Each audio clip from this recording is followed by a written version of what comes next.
अपन day scared के बारे में ही ज्यादातर बात करेंगे, क्योंकि ये जो पर चैप्टर और पर क्वेश्चन वाला है, इसके लिए या तो अपन अलग सेशन ले लेंगे या फिर ये तुम लोग अपने जो रिस्पेक्टिव सब्जेक्ट एक्सपर्ट्स हैं उनसे पूछ सकते हो, ठीक है। तो क्योंकि डे स्केड वाला जो पार्ट है ये सबको कॉमन प्रॉब्लम होगी, पर चैप्टर और पर क्वेश्चन तो फिर ज्यादा डिटेलिंग में जाना हो गया, वो तो तुम अपने टीचर से पूछना, ठीक है। तो अपन बात करते हैं फिर डे स्केड के बारे में। अब डे स्केड में तीन दिक्कतें आती हैं, ठीक है। सबसे पहला तो ये कि या तो तुम डे स्केड बना नहीं पा रहे हो, ठीक है। सेकंड दिक्कत क्या हो सकती है, तुम्हें शेड्यूल बनाना आता है बट तुम अनरियल टारगेट्स रख देते हो कि भाई मैं तो ये भी करूंगा, ये भी करूंगा, ये भी करूंगा, और होता क्या है 20% 30% बस उतना।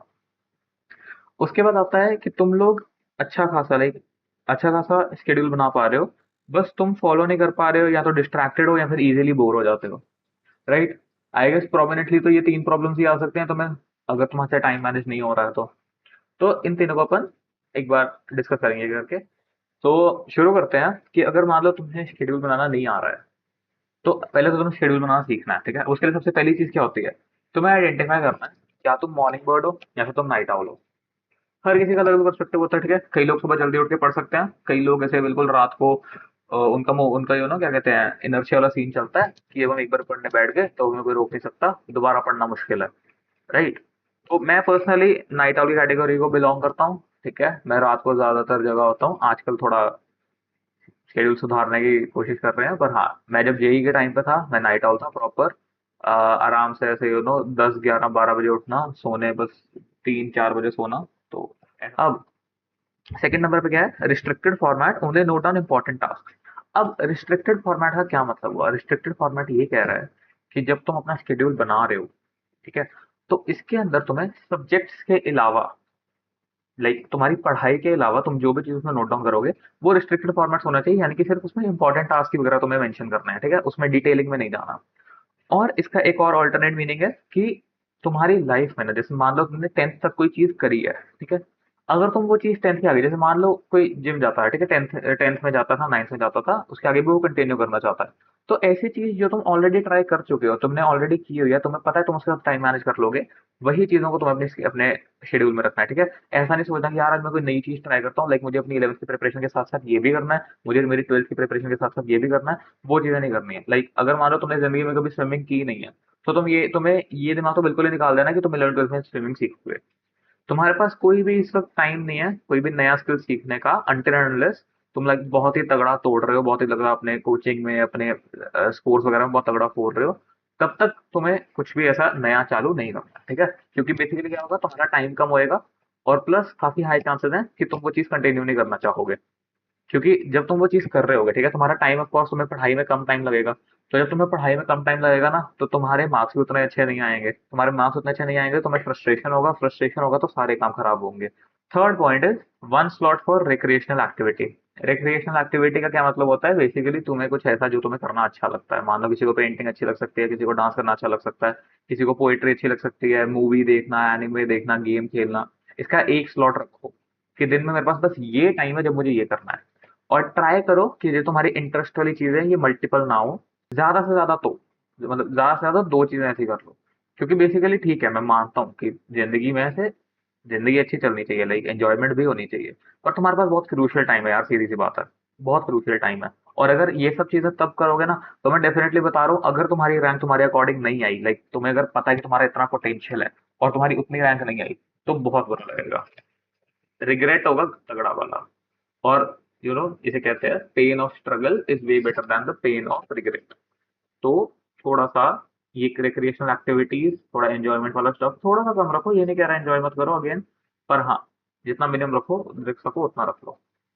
Topic of study are so discuss, like इसको हम इतना ज्यादा डिस्कस क्यों करते हैं, इसको हम इतना ज्यादा मान्यता क्यों देते हैं, उसका सिंपल सा रीजन है, लोगों को ना, जैसे एस्पिरेंट्स को नहीं समझ आता है कि यार हमें टारगेट्स कंप्लीट करने हैं, हमें कितने टारगेट्स करने चाहिए वगैरह वगैरह।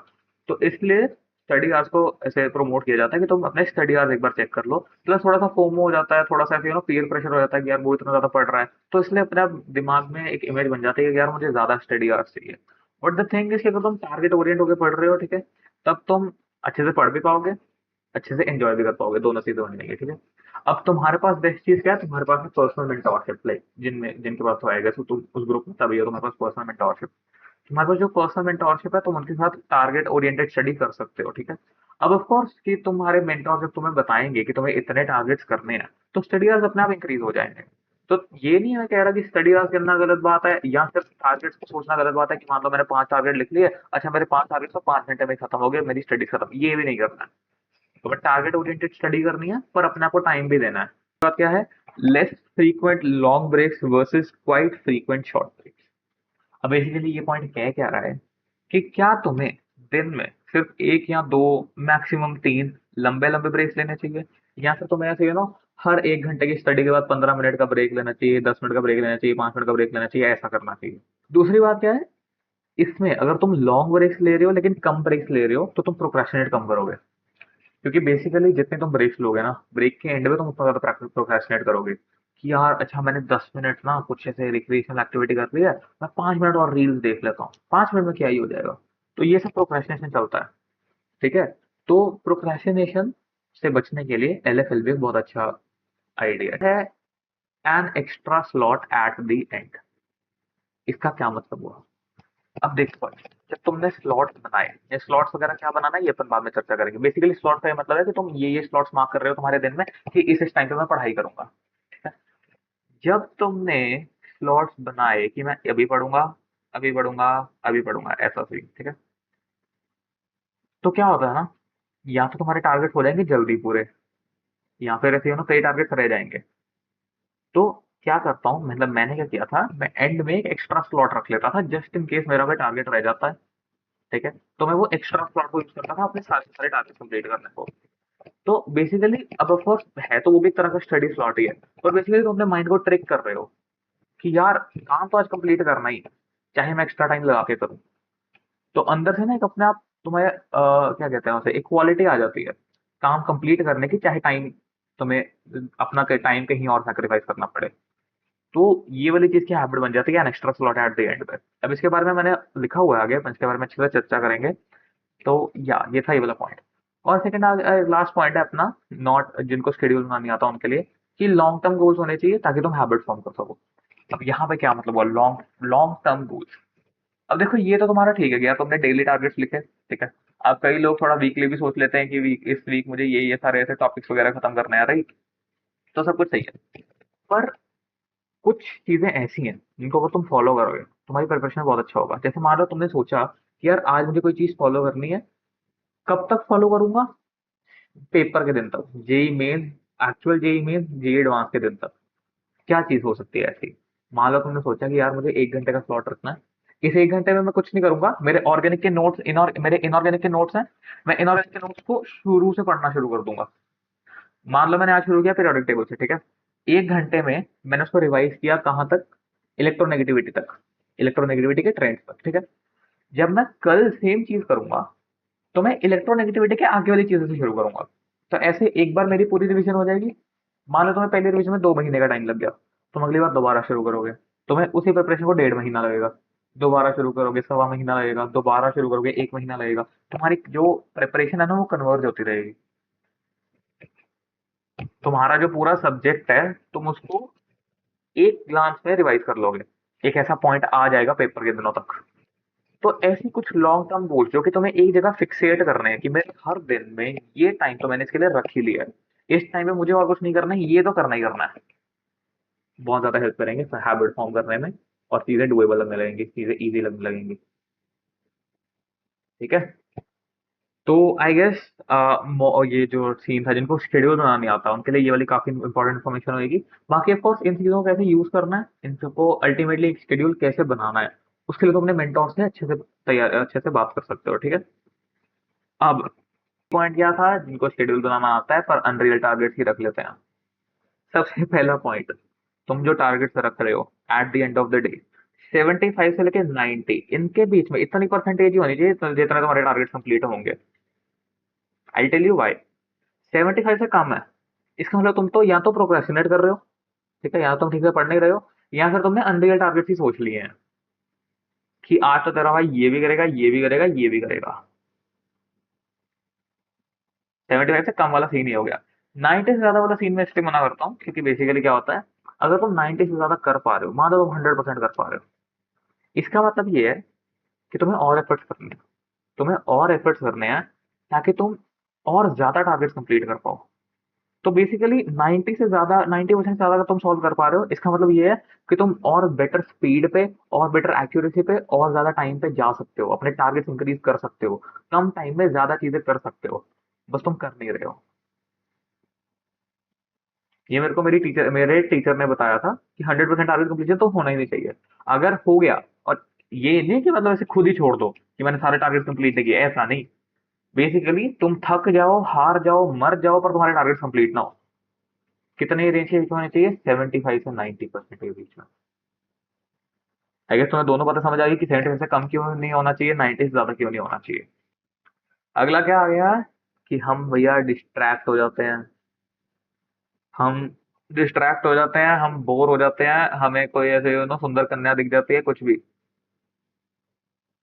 तो हम क्या करते हैं? हम टारगेट पूरे नहीं करते हैं, या फिर वैसे भी सम रीजन थक जाते हैं, ज्यादा थक जाते हैं, तो टारगेट पूरे नहीं होते हैं। देखो भाई, इसके ऊपर ना प्रॉपर सॉल्यूशन बन नहीं सकता, क्योंकि बेसिकली यहाँ पे बात आ जाती है तुम्हारे मन की। तुम्हारा मन है पढ़ने का? अगर मन है तो क्यों नहीं हो रही है पढ़ाई? ऐसा सीन आ जाता है। ठीक है, तो इसका कोई ऐसे सिंपल सॉल्यूशन नहीं है, पर अपन फिर भी डिस्कस करते हैं कि क्या क्या किया जा सकता है। तो सबसे पहले तो detailed targets to prevent dilemmas.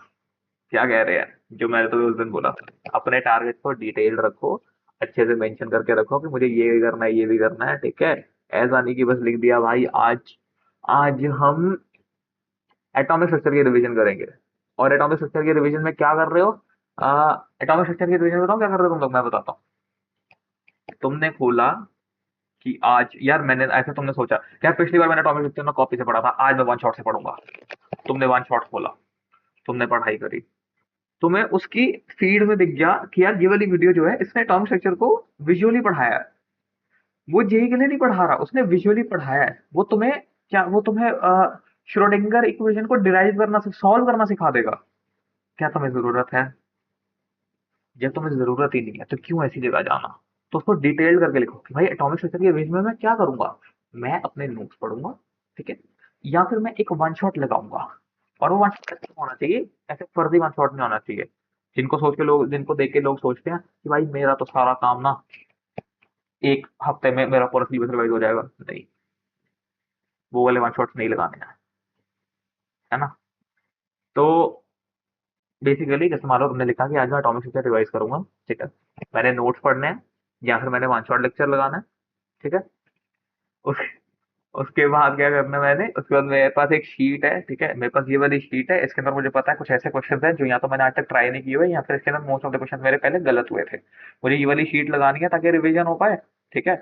और फिर वही शीट लगानी है, ठीक है। ये नहीं कि दूसरा मटेरियल ढूंढने निकल गए, तो वो वाली शीट ही लगानी है, ठीक है। उसको अच्छे से सॉल्व करना है, एक एक क्वेश्चन सॉल्व करना है। और अगर सोच लिया कि वो वाली शीट आज सॉल्व करनी है तो आज ही सॉल्व करनी है। उसके डाउट्स आज लेने हैं तो आज ही मेंटोर को, टीचर को, डाउट रिजॉल्वर को ये डाउट सेंड हो जाने चाहिए कि भाई मुझे आंसर आज दे या कल दे, इससे ज्यादा मैं नहीं खींच सकता, मेरे को आंसर चाहिए ही चाहिए। फिर तुम्हें पता लगेगा तुम्हारा चैप्टर रिवाइज हो गया। ये अच्छे से लिखो, एटॉमिक स्ट्रक्चर के नोट्स, ये वाली स्पेसिफिक प्रैक्टिस शीट, उसका कुछ नाम होगा, ठीक है, ये वाली शीट। उसके बाद डाउट्स डाउट्स रेजोल्यूशन। जब तीनों चीजें लिखोगे तो तीनों चीजें याद रहेंगी। वरना क्या होगा, ऊपर में दो चीजें कर ली, अच्छा डाउट्स भेजने हैं किसी को, यार कल भेज दूंगा, प्रोक्रेस्टिनेशन हो गया, डाउट्स ही नहीं भेजेगा, चैप्टर कैसे क्लियर होगा? ठीक है भाई। A trustworthy and authoritative person to keep a check. अब ये आ गया पिटाई वाली बात, कि तुमने एक बंदा रख लिया, तुमने अपने घर वालों को बोल दिया कि भाई आज तो ना मेरे को ये शेड्यूल फॉलो करना है, ठीक है। मैं आपको ये शेड्यूल फॉलो करता हुआ नहीं दिखा, वो पड़ा है डंडा, और आपके हाथ तो आपके पास है ही है, डंडा उठाना, मेरे मारना। अब तुम्हारे पेरेंट्स क्या है, ट्रस्टवर्दी भी है और अथॉरिटेटिव भी है। लाइक उनसे ज्यादा अथॉरिटेटिव तो कौन ही हो सकता है? तुम्हारी बंदी हो सकती है शायद, पर उनसे ज्यादा अथॉरिटेटिव तो कौन ही हो सकता है? तो वो तुम पे रखेंगे चेक। अब तुम डरोगे तो ऐसे डर क्या करता है ना, फाइट और फ्लाइट सिचुएशन के बारे में सुना है ना। अब तुम फाइट तो कर, अब तुम ऐसे वहां से भाग तो सकते नहीं हो, तो तुम फाइट ही करोगे। और फाइट ऐसा नहीं कि पेरेंट्स से करने लग जाओ, फाइट तो अपनी स्टडीज में करो, अच्छे से मेहनत करो, तो तुम्हें अपने आप समझ आएगा कि यार ठीक है, ये तो एक अच्छा तरीका, मैं पढ़ सकता हूँ, मेरे अंदर खौफ है तो मैं ये काम कर सकता हूँ। तो ऐसा कोई पर्सन आपको चाहिए तो कीप अ चेक। अब वो आपका मेंटोर भी हो सकता है, ठीक है। अपने मेंटोर को बोल दो कि भाई आज तो मेरे को ये करना है, मैं आपको ये करता हुआ नहीं, मुझे किसी भी रैंडम पॉइंट पे मेरे को मैसेज कर दो कि तो अभी क्या कर रहा है। और अगर आपको विद इन सेकंड्स रिप्लाई नहीं आया, इसका मतलब मैं कुछ और कर रहा हूँ, मुझे झाड़ दो उसी वक्त। मुझे झाड़ दो, मुझे डांट दो, गालियां दे दो, मुझे अच्छे से सुना दो कि मैं कुछ गलत कर रहा हूँ, अपने आप तुम काम ठीक से करोगे। अब सेल्फ चेक रखना थोड़ा सा मुश्किल होता है, क्योंकि ऐसे ना तुम्हारे आसपास डिस्ट्रैक्शंस, क्योंकि डिस्ट्रैक्शन तो सभी को ऐसे बहुत ज्यादा से लुभाती हैं, तभी इन्हें डिस्ट्रैक्शंस कहते हैं। तो तुम खुद के ऊपर चेक ऐसे कम ही लोग होते हैं जो रख पाते हैं। तो या इस चीज को थोड़ा ध्यान देना। तीसरा पॉइंट आ गया, an extra slot at the end, same thing, ठीक है। उसका यहाँ पे क्या असर पड़ रहा है, बेसिकली ये कि तुम्हारे पास एक सेकंड चांस होगा, ठीक है, अपने जो तुमने दिन वेस्ट किया है उसे थोड़ा बहुत सुधारने का एक सेकंड चांस होगा। अब ऑफ कोर्स उसको सेकंड चांस की तरह मतलब ऐसे सुबह सुबह सुबह ही ऐसे नहीं सोचना कि यार थोड़ा लेट कर लेते हैं, मेरे पास एक्स्ट्रा स्लॉट है तो है, इस वजह से एक्स्ट्रा स्लॉट नहीं दे रहा हूँ मैं, प्लीज। मैंने ये जो तुम्हें चीज बताई है इसका गलत फायदा मत उठाना। अगले पॉइंट में चलते हैं। अगला पॉइंट आएगा YPT, pomodoro and restricted usage of devices. YPT तो सब लोग यूज करते ही हैं, लाइक आज तो मेरे को नहीं लगता कि आज की डेट में ऐसा कोई जी एस्पिरेंट होगा जो वाईपीटी यूज नहीं कर रहा। ऑफ कोर्स होंगे, पर तुम बात समझो, भावनाएं समझो। वाईपीटी, वाईपीटी मतलब योल पम्पटा। योल पम्पटा मीन्स एक ऐसा ऐप जिसके ऊपर तुम अपने टारगेट्स लिख सकते हो और साथ में टाइमिंग नोट डाउन कर सकते हो कि मैंने ये वाला काम इतना टाइम में किया। भाई वाईपीटी यूट्यूब से सर्च कर लो, अपने दोस्तों से पूछ लो, बहुत अच्छी इन्फॉर्मेशन मिल जाएगी। ये जो सब लोग ऐसे ग्रुप में, you don't know okay you will know, ऐसे ग्रुप में जो लोग डालते हैं ना कि भाई आज मैंने ये टारगेट्स लिखे हैं, मेरे इतने आवर्स कंप्लीट हो गए, वो सब वाईपीटी से डालते हैं। और हाँ, ये अच्छी एक्सप्लेनेशन है, ग्रुप स्टडी बट इंडिविजुअल, ये सही है, ठीक है। पोमोडोरो मोड क्या होता है? पोमोडोरो मोड होता है कि मान लो तुमने अभी 25 मिनट की स्टडी की, अब तुम 5 मिनट का ब्रेक ले रहे हो। अगेन, ये मैं सजेस्ट नहीं करता हूँ, मैंने ये सिर्फ इसलिए लिखा है क्योंकि कई लोग एक्चुअल में पोमोडोरो मोड का यूज करके फोड़ देते हैं, मस्त फोड़ देते हैं, ठीक है ना। तो इसको तुम ट्राई कर सकते हो, पर अपने रिस्क पे ट्राई करना। स्लॉट मैनेजमेंट, अब मैंने यहाँ पे 4 स्लॉट्स कैसे शेड्यूल बनाया, उसको अपने हिसाब से एडजस्ट कर सकते हो, पर 3 से 4 स्लॉट ही रखना। अब स्लॉट वन, ठीक है, सबसे पहला काम जो सुबह उठकर करोगे, अच्छा हाँ, ये जो मैंने स्लॉट बनाया ना, ये मैंने काइंड ऑफ बनाया है एक एवरेज बंदे के लिए, जो मान लो 8 या 9 बजे उठ रहा है, ठीक है, 8 या 9 बजे उठ रहा है और सोने जाएगा 12 1 बजे।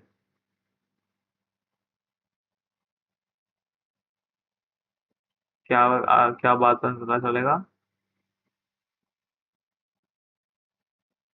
छोड़ो भाई छोड़ो, अपने अगर काम पे ध्यान देते हैं। हाँ, तो मैं ये वाला शेड्यूल जो यहाँ पे लिखा हुआ है ये उन बच्चों के लिए है जो मान लो 12 से 1 के बीच में सोने चले जाते हैं और 8 से 9 के आसपास उठ रहे हैं, ठीक है। तो उनके लिए पहला क्या है जो उनको करना है, वो है स्लॉट वन में कुछ तो इंटरेस्टिंग करना है, मान लो तुम्हारा फेवरेट सब्जेक्ट या फेवरेट टॉपिक्स, ठीक है, और थोड़ा लाइट करना है। ये नहीं कि तुम्हें बहुत ज्यादा मेहनत करनी पड़ रही है उठते ही, आई मीन ऑफकोर्स हम उठते ही बैठने नहीं लग जाओगे, पर ऐसे हो ना, जब तुम स्टार्ट कुछ इंटरेस्टिंग चीज से करोगे, कुछ लाइट चीज से करोगे ना, तुम्हारा दिन ऐसे ना और ज्यादा काम करने को मन करेगा। अगर तुमने सुबह ही कुछ ऐसा ले लिया ना जो तुम्हें बहुत ज्यादा ऐसे, क्या कहते हैं, जो तुम्हें बहुत ज्यादा ट्रबल कर रहा है, तो तुम आगे कंटिन्यू करना ही नहीं चाहोगे। यही preparation is a game of psychology along with hard work. तो हार्ड वर्क तुमसे कराया जाएगा, पर तुम्हें अपने दिमाग को, अपनी स्किल्स को यूज करना भी तो आना चाहिए। तो ये वो चीजें हैं जो मेरे को लगता है कि तुम्हें फॉलो करनी चाहिए, जो मेरे को लगता है मैंने फॉलो की थी, मुझे फायदा हुआ था। पहली चीज क्या है? पहला slot, interesting subject, interesting topics और थोड़ा लाइट काम, राइट। जैसे मान लो जो मैंने इनऑर्गेनिकल एग्जांपल दिया, अगर मान लो किसी को केमिस्ट्री ठीक लगती है, अच्छी लगती है, तो वो इनऑर्गेनिक से शुरू कर सकता है, क्योंकि तुम्हें बस बेसिकली रीडिंग देनी है। रीडिंग देना इज वेरी लाइट काम कंपेयर टू अदर काम जो तुम करते हो जेई के टाइम पे, है ना। ऐसा तो सीन है। स्लॉट टू, कुछ टाइम की ब्रेक के बाद ऑफ कोर्स कैलकुलेटिव होना चाहिए, टफ होना चाहिए, क्योंकि स्लॉट टू तुम्हारी पेशेंस टेस्ट करेगा।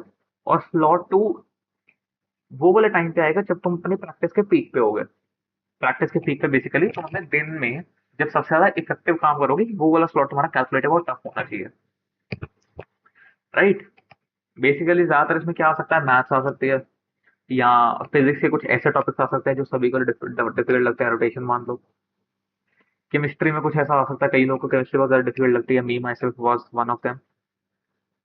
ऑफकोर्स वो ज्यादा कैलकुलेटिव नहीं होगा, पर तुम्हें कुछ ऐसे अच्छा सा बैलेंस ढूंढना है कि तुम्हें वो टफ भी लगे, तुम्हें वो कैलकुलेटिव भी लगे। और यूजुअली कैलकुलेटिव चीजें टफ होती भी हैं। तो या इस चीज को ध्यान में रखना स्लॉट 2 के लिए। थर्ड स्लॉट रख लेना, एक स्लॉट हमें चाहिए लर्निंग बेस्ड। अगर तुम कुछ भी लर्निंग बेस्ड नहीं कर रहे हो तो तुम्हारे दिमाग की रिटेंशन पावर खत्म हो जाएगी। रिटेंशन पावर रखनी है, लर्निंग बेस्ड एक स्लॉट रखोगे तो अपने आप अच्छे से पढ़ोगे। और फिर आता है तुम्हारा स्लॉट 4। स्लॉट 4 के बारे में बाद में चर्चा करेंगे। मैं तुम्हें पहले दिन के बारे में बता देता हूँ। मान लो मैं कैसे एक्सपेरिमेंट की बात कर रहा हूँ, जो 9 बजे उठा या उठी, 10 बजे तक तुम तैयार हो गए पढ़ने को, तुमने ब्रेकफास्ट कर लिया, नहा लिया, धो लिया, सब कुछ कर लिया, ठीक है। तुम लोग 10 बजे तक पढ़ने को तैयार हो गए। तुमने पहला स्लॉट लगाया 10 से 12 का, तुमने कुछ इंटरेस्टिंग पढ़ा, कुछ लाइट पढ़ा, ठीक है। अब 10 से 12 का नहीं मान लो, 10 से थोड़ा 1 का मान लो, क्योंकि 1 बजे, 1 से 2, 2:30 के बीच में तुम लोग मान सकते हो तुमने लंच कर लिया, ठीक है। अब तुम 2:30 बजे उठे, 2:30 से लेके तुमने सोचा गया 2:30 से लेके 6 बजे तक 3.5 घंटे का स्लॉट। कैलकुलेटिव होगा, टफ होगा, मैथ पढ़ूंगा मैं इसमें, ऐसा स्लॉट, ठीक है। 6 से लेके 8 बजे तक तुमने फिर ब्रेक लिया, 8 बजे दोबारा पढ़ने बैठ गए, 8 से लेके,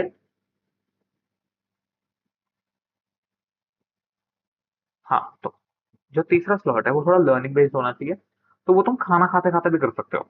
लाइक अगर मैं 9 बजे उठने वाले के बच्चे की बात कर रहा हूँ, ठीक है, वो खाना खाते खाते भी आराम से लर्निंग बेस्ड स्टडी कर सकता है। तो मान लो उसने अगर 6 बजे छोड़ा था, तो उसने 7 से लेके 9 बजे तक ये कर लिया, ठीक है। 9 से 10 के बीच में तुमने फिर एक ब्रेक ले ली, और फिर 10 से लेके जब तक तुम सोओगे नहीं, 12 बजे तक, 1 बजे तक, या सोने से 1 घंटा पहले तक, ठीक है, तुमने उतने टाइम में अपने लिए स्लॉट 4 रख ली। स्लॉट 4 के बारे में बाद में चर्चा करेंगे। तो थोड़ा सा इसमें तुम्हारी स्टडीज भी डिस्ट्रीब्यूट हो गई, तुम्हें एग्जॉशन भी फील नहीं होगा, तुम्हारी स्टडी आवर्स भी ठीक हो जाएंगे। अब मैंने कैलकुलेट नहीं किया कितने स्टडी आवर्स हुए, बट तुम्हें आई गेस जितना तुम ऑलरेडी कर रहे हो, I guess most of you are studying around 9 to 11 hours per day. तो तुम्हें इतने आंसर फिर रखने ही है ना, आई गेस उतना तो मैंने कवर कर लिया इतने में। और ये जब तुम सोच रहे हो तो ये डिफिकल्ट भी नहीं लग रहा, तुम्हें समझ आ रही है कि तुम्हें सफिशिएंट टाइम भी मिल रहा है खुद को देने के लिए, सफिशिएंट टाइम में स्टडीज का भी मिल रहा है, राइट। तो कुछ ऐसा सा सीन है।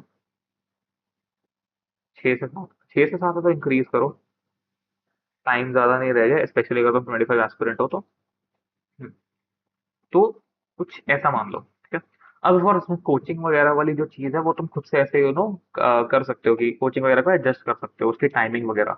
उसको तुम एक बहुत बड़ा ऐसे खुद का एक चंक मान लो कि ये पूरा कोचिंग का चंक है, इसमें मैं कोचिंग ले आऊंगा, एक भी मिनट वेस्ट नहीं करना, सिवाय क्लास ब्रेक्स के। क्लास ब्रेक्स में भी ट्राई करना है कि क्लास ब्रेक्स के दौरान भी कुछ ना कुछ कर सको, तो उसको हम बिट्स में कवर करेंगे, ठीक है।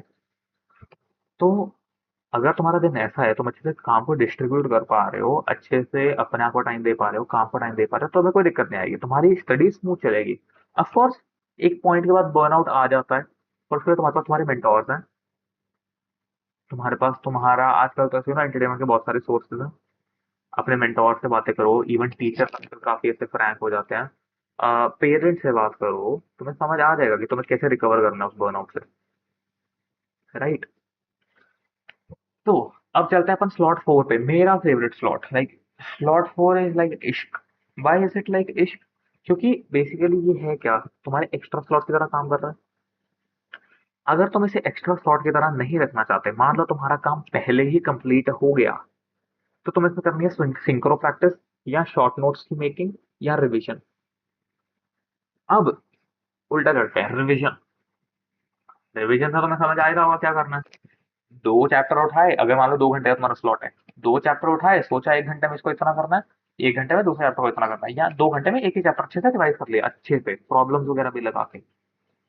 तो और ई वाले रिविजन में तुम ये भी यूज कर सकते हो, तुमने जो पूरे दिन में पढ़ा है उसको एक बार रीडिंग दे ली, एक बार उसको दोबारा रिव्यू कर लिया, तो तुम्हें वो चीज एक बार सेकंड टाइम बैठ जाएगी दिमाग में, तुम्हें अगले दिन वो चीज भूलेगी नहीं, राइट। दूसरा आ सकता है शॉर्ट नोट्स मेकिंग। अब शॉर्ट नोट्स बनाने आने चाहिए, राइट। बहुत ज्यादा फायदा होता है शॉर्ट नोट्स का, आखिर मैं बता रहा हूँ। मेरे को बहुत ज़्यादा फ़ायदा हुआ है शॉर्ट नोट से, मेरे शॉर्ट नोट से। मतलब मैं पहले किसी के शॉर्ट नोट्स देखता था ना, तो सोचता था यार फालतू की चीज़ है, कुछ फ़ायदा नहीं होता। जब मैंने खुद शॉर्ट नोट्स बनाने शुरू किए, एक्सट्रीमली बेनिफिशियल था वो मेरे लिए, एक्सट्रीमली।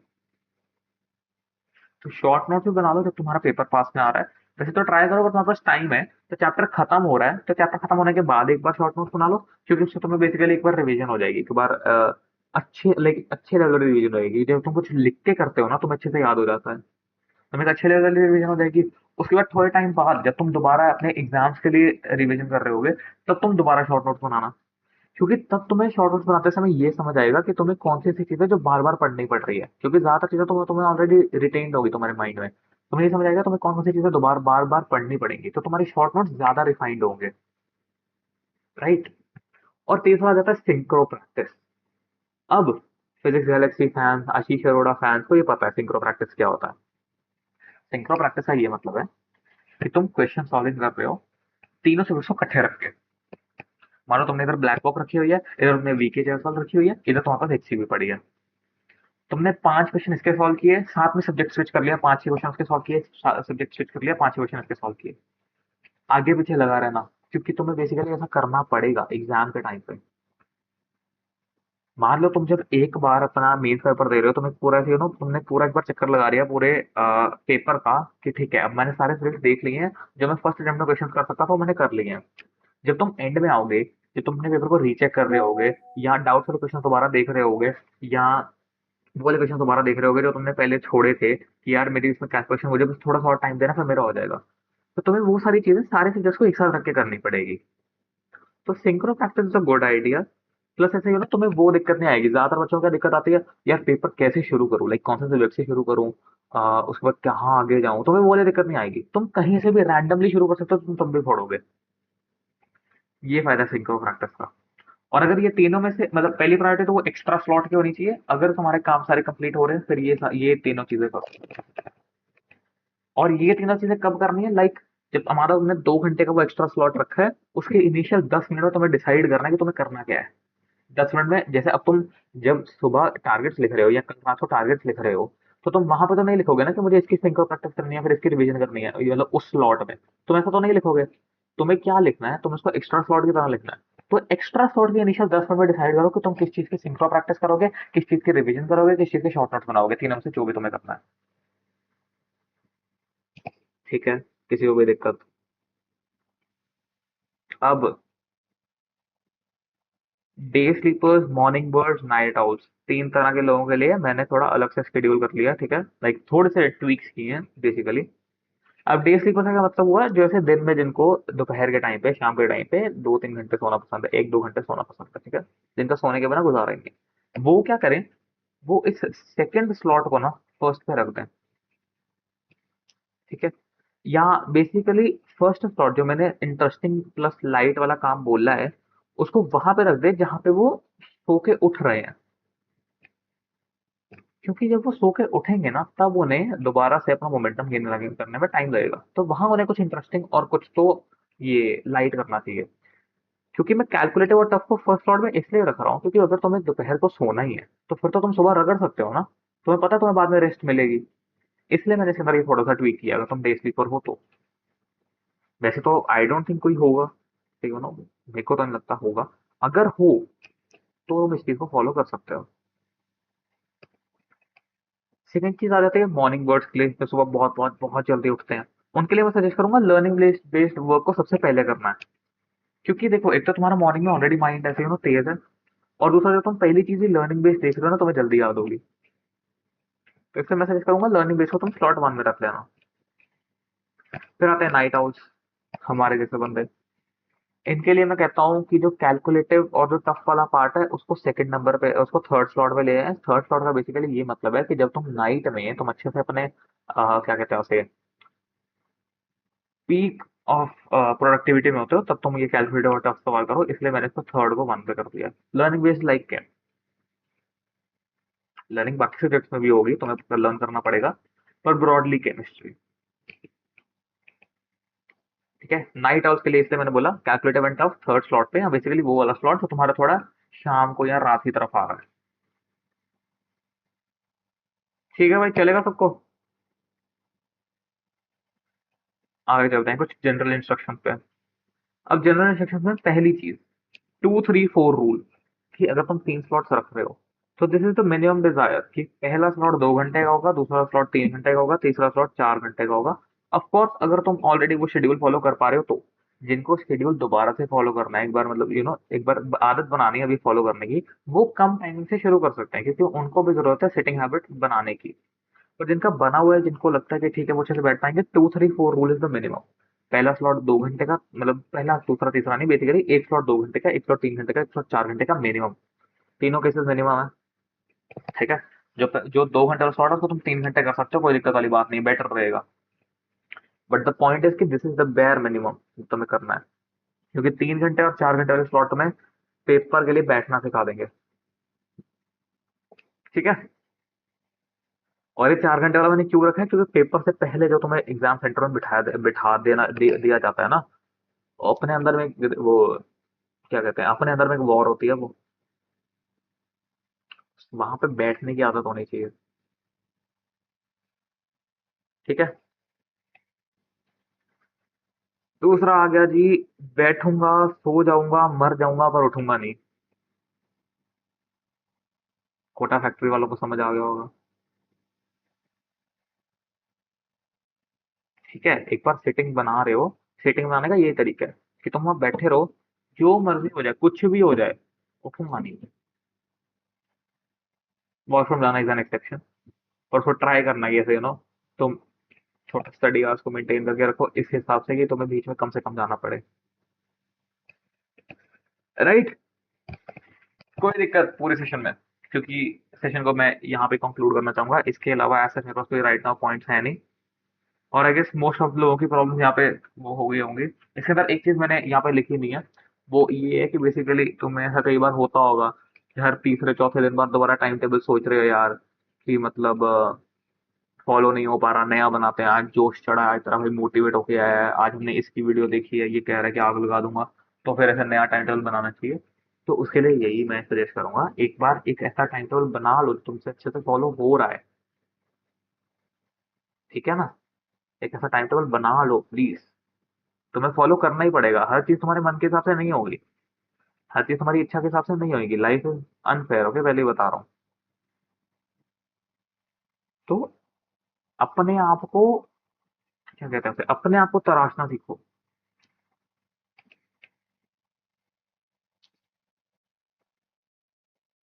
ठीक है ना। एक क्वेश्चन में अटकना बता दो एक बार भाई, वेट भाई, क्वेश्चन में अटक रहे हो ना, एक तो जब भी प्रैक्टिस कर रहे हो टाइम क्लॉक लेके बैठो, यार मैं प्रैक्टिस कर रहा हूँ, साथ में क्लॉक रखी हुई है, अच्छा इतना टाइम में क्वेश्चन सॉल्व हुआ, इस क्वेश्चन को इतना टाइम देना है, इससे ज्यादा टाइम नहीं देना। तो जब तुम देखोगे कि इससे ज्यादा टाइम नहीं देना है, तो तुम अपने आप सोचोगे कि यार अगले क्वेश्चन में बढ़ते हैं, इसके ऊपर बाद में चर्चा करेंगे, इसके ऊपर बाद में दोबारा से आएंगे। तो एक क्वेश्चन के ऊपर अटकना नहीं है, क्वेश्चन को जाने दो, क्वेश्चन को छोड़ना सीखो, तुम्हें पेपर में भी क्वेश्चन छोड़ने पड़ेंगे। तुम ये एक्सपेक्ट करके मत जाओगे तुम इसमें सारे के सारे क्वेश्चन करने हैं। ठीक है, क्वेश्चन में अटकोगे, तुम हर बार अटकोगे, उसको छोड़ना भी आना चाहिए। तो यही है कि उसको छोड़ो, अगले क्वेश्चन पे बढ़ो। जब क्वेश्चन सॉल्व नहीं होते बार बार, फिर आगे पढ़ने का भी मन, अंडरस्टैंड, आगे पढ़ने का मन नहीं करता। तो इसके बारे में एक और चीज बता देता हूँ, तुम मानो तुम्हारा पेपर है, पहले 4 क्वेश्चन चारों ही नहीं बने, डिमोटिवेट डिमोटिवेट हो गए, पूरा पेपर खराब कर दोगे। तो जब ऐसा है कि बहुत सारे क्वेश्चन गलत हो रहे हैं, आगे पढ़ने का मन नहीं है, तो सब्जेक्ट चेंज करो, मन को बनाओ, सब्जेक्ट चेंज कर लो, टॉपिक चेंज कर लो, कुछ ऐसा पढ़ लो जो पढ़ के अच्छा लगे। क्योंकि एक फील गुड वाली, जो फील गुड फैक्टर जो है ना, वो तुम्हें कई बार जिंदगी में रिक्वायर्ड होगा, चाहे वो उस टाइम पे बेनिफिशियल नहीं होगा, पर वो रिक्वायर्ड होगा। तो जब भी तुम्हें ऐसा लगता है क्वेश्चन सॉल्व नहीं हो रहे, फिर आगे पढ़ने का मन नहीं है, तो सब्जेक्ट चेंज कर लो, टॉपिक चेंज कर लो, थोड़ा घूमे आओ, थोड़ा रिफ्रेश हो जाओ, उसके बाद शुरू कर लो। पर दिन खराब नहीं करना। जो मर्जी अपने अपने दीवारों पे, अपने कोई मिरर पे, कहीं पे भी जगह मिलती है वहां पे लिख डालो, जो मर्जी करूंगा, दिन खराब नहीं करूंगा। सैटरडे संडे का शेड्यूल अलग बनाओ, मैंने अलग बनाया था, कोचिंग क्लासेस के साइड बाय साइड मैंने अलग बनाया था। हर काम करते हैं टाइमर साथ में लगा के रखो, जब भी क्वेश्चन सॉल्विंग कर रहे हो टाइमर लगा के रखो, अपने आप अंडर प्रेशर काम करने का वो हो जाएगा, अपने आप अंडर प्रेशर काम करने की आदत पड़ जाएगी, पेपर में मार्क्स में मार्क्स इंक्रीज होने लग जाएंगे। आज पैराबोला का क्वेश्चन नहीं किया, पैरा क्वेश्चन नहीं बने, फिर डिमोटिवेशन डिमोटिवेशन ऐसे आता रहेगा, ठीक है। अब ये तो ऐसी चीज है कि तुम सोच नहीं सकते कि ऐसे कैसे इस चीज से बचा जाए। तो इसका बेस्ट उपाय यही है कि तुम चेंज कर लो, टॉपिक चेंज कर लो, सब्जेक्ट चेंज कर लो, थोड़ी देर बाद ट्राई कर लेना उसे। टाइम नहीं खराब करना इस चीज के चक्कर में कि यार इसी क्वेश्चन पे अटके रहे। थिंकिंग डेवलप कैसे करनी है? यार देखो, ये थिंकिंग का तो हम अलग सेशन ले लेंगे, ठीक है, या फिर इसी सेशन के एंड में ले लेंगे, अगर सबके टाइम मैनेजमेंट वाले डाउट्स क्लियर हो जाएंगे तो। किसी को और भी कोई डाउट है तो मुझे प्लीज जल्दी से बता दो।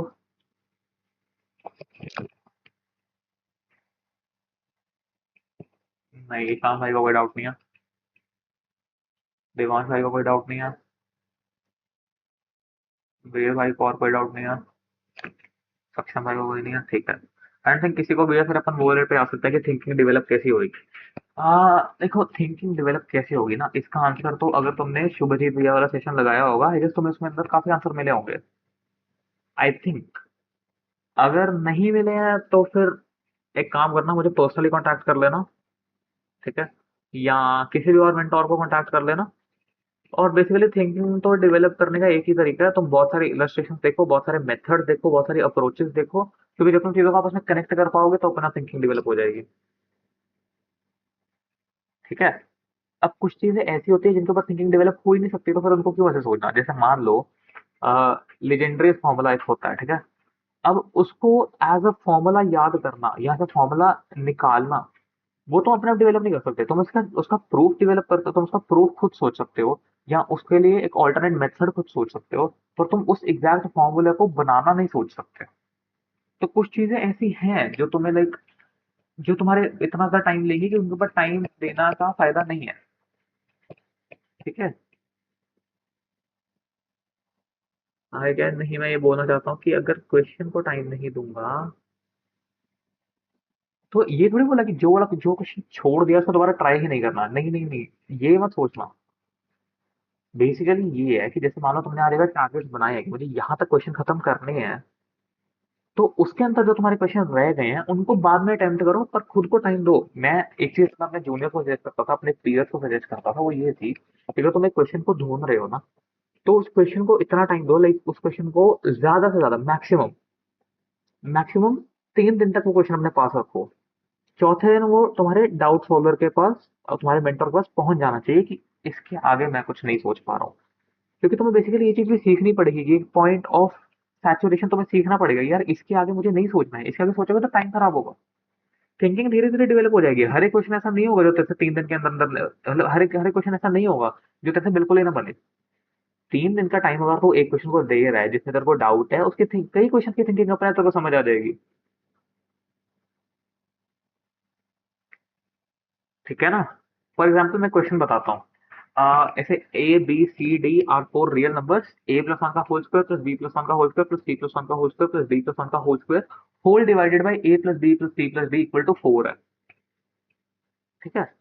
अब इसके अंदर इस इक्वेशन को पहली इंफॉर्मेशन यही दे रखी है,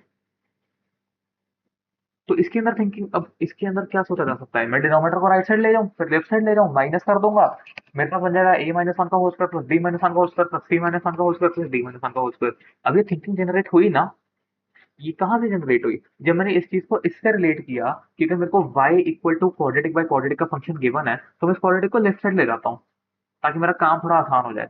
अपने आप कनेक्टिविटी आई, ऐसे कनेक्टिविटी बिल्ड होगी। इसलिए ज्यादा से ज्यादा अप्रोचेस करो, ज्यादा से ज्यादा क्वेश्चन करो। मैकेनिक्स में नहीं हो पा रही है तो मैकेनिक्स के ऊपर भी अपन चर्चा कर लेंगे। ये जो थिंकिंग डेवलप करने वाला है इसके लिए अपन एक अलग सेशन ले लेंगे, ठीक है।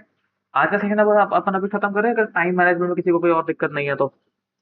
इलेक्ट्रोस्टैट्स में भी लोगों को ऐसे वाली दिक्कत आती है, ठीक है, कोई बात नहीं, इसके बारे में अच्छे से चर्चा कर लेंगे। तुम मुझे पर्सनली मैसेज कर सकते हो, तुम बाकी मेंटर्स को पर्सनली मैसेज कर सकते हो, तुम्हें बता दिया जाएगा। अभी टाइम मैनेजमेंट से रिलेटेड कोई क्वेश्चन है तो बताओ, नहीं तो फिर हम इस सेशन को एंड करें।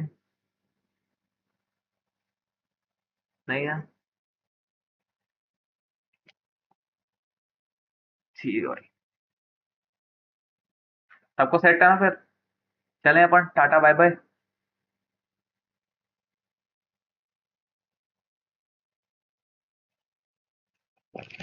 ठीक है जी। निज़ा मैम, मीटिंग सबके लिए ऑफ कर देना फिर, एंड फॉर ऑलवेज करना। हाँ, ओके। थैंक यू बच्चों।